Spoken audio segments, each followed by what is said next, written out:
दोस्तों नमस्कार। आज बात करते हैं भारत की गिरती प्रजनन दर पर। दुनिया का सबसे युवा देश, सबसे ज़्यादा आबादी वाला मुल्क भारत। हम अक्सर सोचते हैं कि हमारी आबादी कभी कम नहीं होगी, लेकिन पर्दे के पीछे एक ऐसी खामोश क्रांति चल रही है जो भारत का भविष्य हमेशा के लिए बदल देगी। भारत की प्रजनन दर, total fertility rate, replacement level यानी 2.1 से नीचे गिर चुकी है। इसका सीधा मतलब है कि अब भारत में आबादी बढ़ने की रफ्तार थम चुकी है। हम बूढ़े होने की ओर बढ़ रहे हैं। पर सवाल यह है कि युवाओं के इस देश के लिए इतनी बड़ी चिंता की बात क्यों है। सबसे पहले समझते हैं रिप्लेसमेंट लेवल क्या है। आसान शब्दों में इसको समझते हैं रिप्लेसमेंट लेवल। मान लीजिए एक गांव में 100 माता पिता हैं।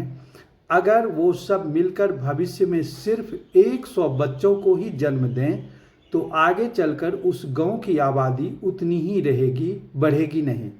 किसी भी देश की आबादी को स्थिर रखने के लिए एक महिला को औसतन 2.1 बच्चों को जन्म देना होता है, लेकिन राष्ट्रीय परिवार स्वास्थ्य सर्वेक्षण NFHS के आंकड़े बताते हैं कि भारत की यह दर अब घटकर लगभग 2.0 या उससे भी नीचे आ चुकी है। यानी अब हम अपनी आबादी को रिप्लेस भी नहीं कर पा रहे हैं। यह चिंता का विषय क्यों है? जब आबादी कम हो रही है तो यह अच्छी बात होनी चाहिए, लेकिन यह चिंता का विषय है। प्रदूषण कम होगा, संसाधन बचेंगे, लेकिन अर्थशास्त्र के नज़रिए से यह एक गहरा संकट है। इसके 3 सबसे बड़े कारण हैं। बूढ़ा होता भारत, द एजिंग क्राइसिस। इसे जापान के उदाहरण से समझिए। आज जापान में कई ऐसे गांव हैं जहां पिछले कई सालों से कोई बच्चा पैदा ही नहीं हुआ। वहां स्कूल बंद होकर बुजुर्गों के केयर सेंटर बन चुके हैं। आज भारत के पास डेमोग्राफिक डिविडेंड है, यानी हमारे पास दुनिया की सबसे बड़ी युवा आबादी है। लेकिन जब बच्चे कम पैदा होंगे तो अगले 30-40 सालों में यही युवा बुजुर्ग हो जाएंगे और देश को संभालने वाले नए हाथ नहीं होंगे। आर्थिक मंदी का खतरा होता है। इसे एक परिवार के उदाहरण से समझिए। अगर एक घर में कमाने वाला सिर्फ एक बेटा हो और उस पर निर्भर रहने वाले माता पिता, दादा दादी, नाना नानी मिलकर 6 बुजुर्ग हों तो उस अकेले युवा पर कितना मानसिक और आर्थिक दबाव होगा। यही हाल देश का होगा। टैक्स देने वाले लोग कम होंगे, लेकिन सरकार पर बुजुर्गों की पेंशन और स्वास्थ्य सुविधाओं का खर्च 2 गुना हो जाएगा।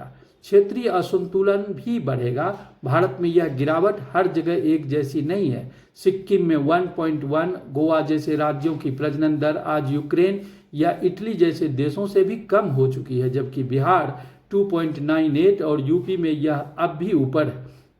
भविष्य में इसके कारण राज्यों के बीच राजनीतिक और आर्थिक टकराव बढ़ सकता है। ऐसा हो क्यों रहा है? आखिर ऐसा हुआ क्यों? इसके पीछे कोई सरकारी कानून नहीं, बल्कि बदलता हुआ भारत है। महंगाई और बच्चों की परवरिश का खर्च। आज के दौर में एक आम मजाक चलता है कि बच्चा पैदा करना उतना महंगा नहीं है जितना उसे प्ले स्कूल में दाखिल दिलाना है। एक बच्चे को अच्छी शिक्षा और स्वास्थ्य देना आज मिडिल क्लास के लिए बेहद महंगा हो चुका है। इसलिए लोग नो चाइल्ड या सिंगल चाइल्ड की नीति अपना रहे हैं। महिला सशक्तिकरण और शहरीकरण। महिलाएं अब शिक्षित हैं, करियर बना रही हैं। शहरों की व्यस्त जीवन शैली, छोटे फ्लैट्स और स्पेस की कमी ने भी परिवारों के आकार को छोटा कर दिया है। कुल मिलाकर अगर देखा जाए तो भारत के सामने चुनौती यह है कि हम अमीर होने से पहले ही बूढ़े न हो जाएं। हमें अपनी मौजूदा युवा आबादी को सही कौशल और रोजगार देना होगा ताकि वे देश को उस मुकाम पर पहुंचा सकें जहां कल को बुजुर्ग आबादी का बोझ देश संभाल सके। यह समय पैनिक करने का नहीं, बल्कि भविष्य की नीतियों को सही दिशा देने का है। आपको क्या लगता है? क्या गिरती प्रजनन दर भारत के लिए वरदान है या अभिशाप? अपने विचार कमेंट्स में जरूर साझा करें। लाइक, शेयर एंड सब्सक्राइब करें। धन्यवाद।